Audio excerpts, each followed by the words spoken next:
We now welcome the number 6th ranked UFC flyweight contender in the world, Brandon Royval. Brandon, thank you for the time today, sir. Thank you, brother. We will take the first set of questions from Gabriel Gonzalez with Cage Side Press. Hey Brandon, good to talk to you again, man. You too, brother.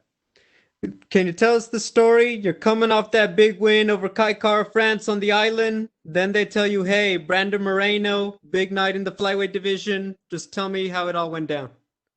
Oh, just finessing in Fight Island. I was stuck on Fight Island for like 2 weeks after that. Not stuck, but like I was on Fight Island to go corner another teammate. And I heard about the fight, and I was just finessing everywhere I can to try to get it. So yeah, mainly just trying to pull some strings, and I don't know. As soon as I heard it, just reached out to my manager and tried to get him to pull those strings right away, and got lucky, man. Well, congratulations. Thank you, brother. Since the last fight, I imagine all of the attention, all of just the media attention and fans, I'm assuming, reaching out to you on social media, all of it's increased. Can you describe what that's like for a young guy? I mean, earlier in the year, you're still doing your thing in LFA, and now, you might be one win away from being the next title challenger. Um, Surreal, man. Talking to you, this whole entire experience is surreal. I just saw Shogun, man. I'm just trying not to like fan out and try to get a picture with him. I'm trying to act cool, you know. So I don't know. It's just surreal, man. And I'm just appreciating every moment of this experience and just taking it all in, man. Like I said, 6 months ago, I was working a full-time job, and I don't know, man. It's just crazy to be here right now and see Shogun, all this stuff, man. I mean, I imagine that's pretty cool the first time. Yeah, What was your full-time job before you were doing MMA, or before you were fighting full-time and that you could hold it down there? I worked at a juvenile correction facility, which was like the greatest job for a flyweight MMA fighter. I mean, did you ever have to put the MMA skills to keep people in line? Yeah. It's a job that sometimes you have to like use a little bit of like you have to restrain sometimes because I don't know they fight each other a lot. There's a lot of gang activity in there, and there's a lot of conflict that comes along with it. And having an MMA background and just the skill set to go in there and if I had to restrain somebody, I had that skill set to do it and not hurt anybody and not harm anybody. But also, I had that confidence of just being able to fight and being able to take a punch and all that stuff that I could avoid it really well, and I didn't have to like escalate a such situation because I was afraid of it. It's not fighting was obviously nothing foreign to me, so when conflict arose, I was never really too afraid that that would like escalate a situation. Sometimes if you're afraid in there, you raise your voice and your voice kind of like you know what I'm saying. So it kind of like escalates situations and me being able to be calm in that situation always led to like being able to talk a lot of kids down and I don't know. I feel like I'm a pretty relaxed person as it is, so I had that ability to kind of just avoid conflict in there more than anything because of it. Understood. My final question. Obviously, this is still a big fight. What are your thoughts on Brandon Moreno as an opponent and what he brings to the table? Brandon Moreno is like I don't know. It like I was just telling someone just a minute ago that like I have to fight like all the coolest flyweights, man. I have to fight Tim Elliott, Kai Car France, and Brandon Moreno, and like as like a fan of this sport, like I feel like I wouldn't even be rooting for me in these fights. Like I'm fighting all these cool guys, and like I don't know. I just saw Brandon Moreno, and like I don't know. He's just I don't know. I'm fighting all the cool opponents. He's so good. He's good everywhere, and he's just like he brings it. He has that like Mexican heart and that Mexican mentality of like move forward, throw bombs, and take risks. And I just have an amazing opponent in front of me, and amazing person to kind of stay motivated. And I don't know. I like honestly just can't believe all this. Well, good luck, Brandon. Thank you for the time. Yeah, I appreciate that, bro. We will take the next set of questions from Sumit Dada with Sportskeeda. Hi Brandon, I hope you're doing well. I am. Thank you. I hope you are too. I'm good. You've been one of the breakout stars of the UFC this year, and it's taken you less than a year to make this meteoric rise in the flyweight division, and now you're a top contender as well. How would you describe this rise of yours? Um, I don't know. Like I said, just general disbelief. Like when people say you're number six in the world, I'm like, yeah, right. Like I don't know. It's just, I don't know. It just somewhat dumb luck too. Like I just feel like I've been in the right places at the right time too, and it's all kind of worked out. I feel like I don't know. I was probably like number 7 like a couple weeks back, and I think someone got bumped down or whatever it is. So a little bit I feel is like luck and just right timing, and I don't know, man. Just trying to accept the reality of all of what's going on. So after that last fight, that incredible fight on Fight Island against Kai Kara France, stylistically, what do you think of this fight? You know, Brandon Moreno is obviously the number 2 ranked flyweight right now. And from your own perspective, what do you think he brings to the table as an opponent? He just brings everything. He's a well-rounded game, man. He's a really well-rounded opponent, and and as far as the matchup goes, man, what a banger of a fight. I don't like to say that because I want to just like it to be like one-sided, and I don't want to think of like going in there and getting fight of the night as like what I want to do, but like I feel like realistically it's one of those fights that is probably gonna end up gonna be fight of the night, and I don't know. I was trying to fight Brandon Moreno or get myself matched up with him in the LFA, and for the LFA it's obviously like a lot less money, and I was like, if I was willing to fight him for $4,000, like fighting him for this amount of money is no problem, man, and this opportunity is no problem. So I don't know, man. I just feel like this is a fight that like could possibly take a year off my life. You know what I'm saying? But I don't know. It's definitely a banger of a fight, and like as a fan, I'm excited to go back and watch it. But I don't know. As like someone that's going to be participating, it's kind of like, all right, well, be wild for sure. So do you think a win this weekend puts you next in line for a title shot, or do you feel that you'll have to go through that someone who's ranked higher than you before you can, move on to the title? I'm not really sure. I think an impressive win could be the difference between that and not. An impressive performance would be the difference between that and not. But I don't know. I don't know if that's necessarily the route. I've only been in the UFC for 6 months, and I don't necessarily know if I think if Brandon Moreno beats me, that he gets the title shot next for sure. But I think I might need to earn my stripes a little bit more and kind of pave my path and make a little bit more of a name for myself before the title shots in the future. But hopefully that'd be great, right? Okay, last question for me. So all your fights in the UFC have been submission finishes so far. How do you see yourself winning this one this weekend?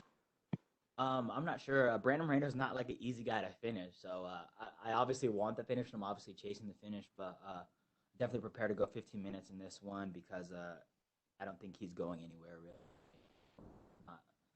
Not a guy that I can see tapping to anything, and he looks like he has a chin and a half on him. So I don't know, man. I definitely I want to finish. I'm chasing the finish 100% of the time, no matter what happens. But I feel like Brandon Moreno is going to be the guy to mess up my finish percentage. Well, thank you for your time and good luck for the fight this weekend. Thank you, brother. I appreciate it. We will take our next set of questions from Damon Martin with MMA Fighting.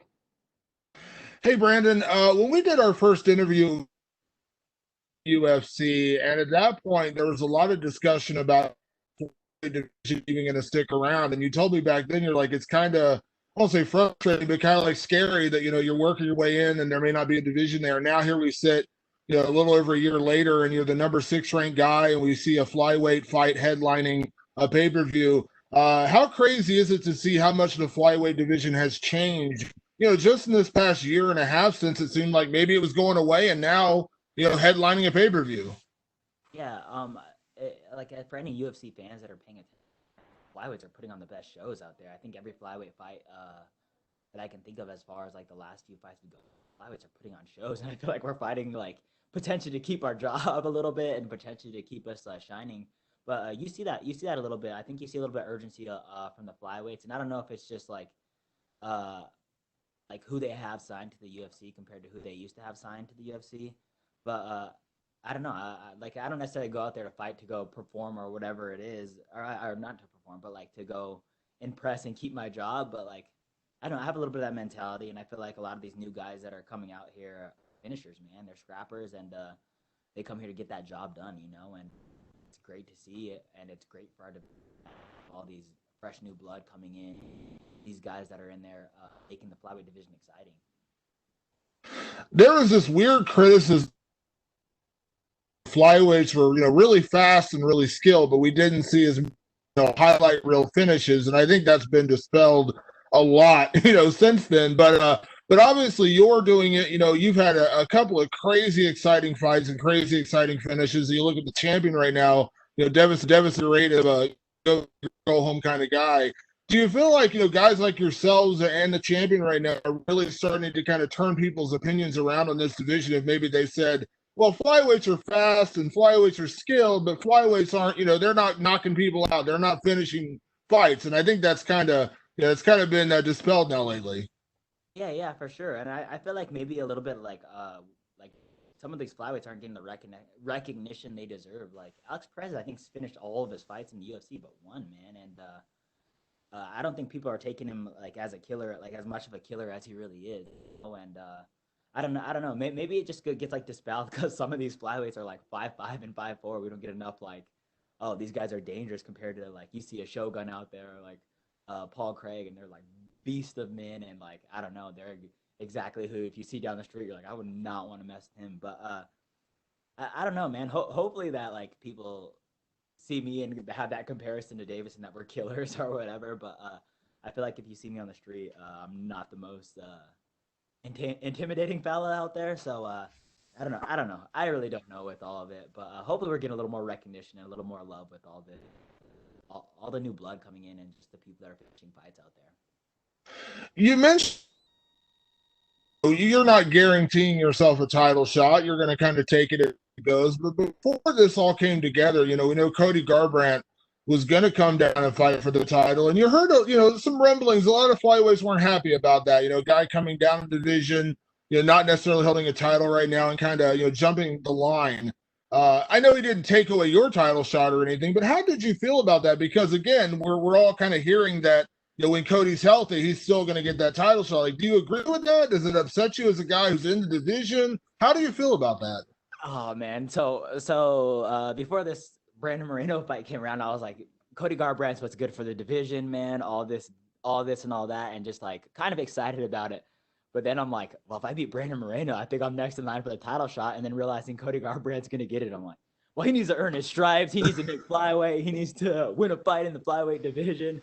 So I don't know. I'm being really hypocritical about the situation. Obviously, Cody Garbrandt brings a lot of hype, and flyweights need a lot of hype and a lot of love right now. And he's really what's good for the division. But I don't know. I flip-flopped real quick on that one. I was really quick to change my perspective and mind on that. I'm like, well, Cody Garbrandt, we don't even know if he can make flyweight right now. So I don't know. It's just funny how quick I changed on that. But like honestly, if I was being completely honest and like from a marketing perspective, like Cody Garbrandt is really good for our division, and he's really good to like shine light on us and stuff. So I mean, I get why he gets a title shot and all that stuff, but quick to flip flop on that one. As soon as I found out I was fighting Brandon right now, I'm like, maybe I can get that title shot next, and maybe if I win, I'll be the #1 contender and all this. And then I'm like, oh yeah, Cody Garbrandt, damn it. This one for me, when Cody did fall out, it was pretty much Alex Perez and Brandon Moreno who's going to get the title shot. Brandon ended up not getting the title shot, and I get it. He's been kind of understandably a little upset about that, considering the win streak and the things he's done lately. Obviously, you expect the absolute best Brandon Moreno we've ever seen, but is there any part of you that feels like maybe he's underestimating you a little bit or maybe looking past you a little bit? Because we've heard a lot of, kind of the anger, that he didn't get this title shot, and he might have a very valid argument about that, but is there any part of you that feels like maybe he is looking past you a little bit?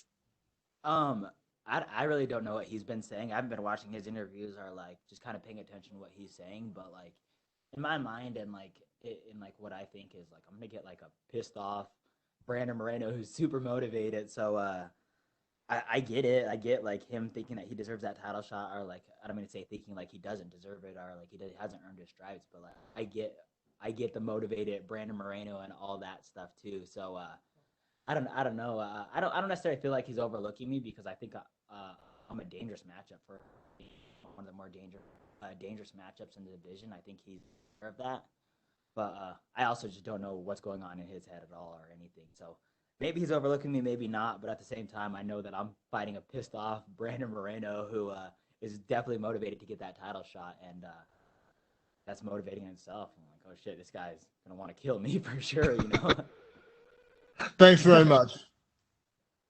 Thank you, brother. Thank you so much, Brandon. That is all the time we have for you, sir. All right, I appreciate you guys.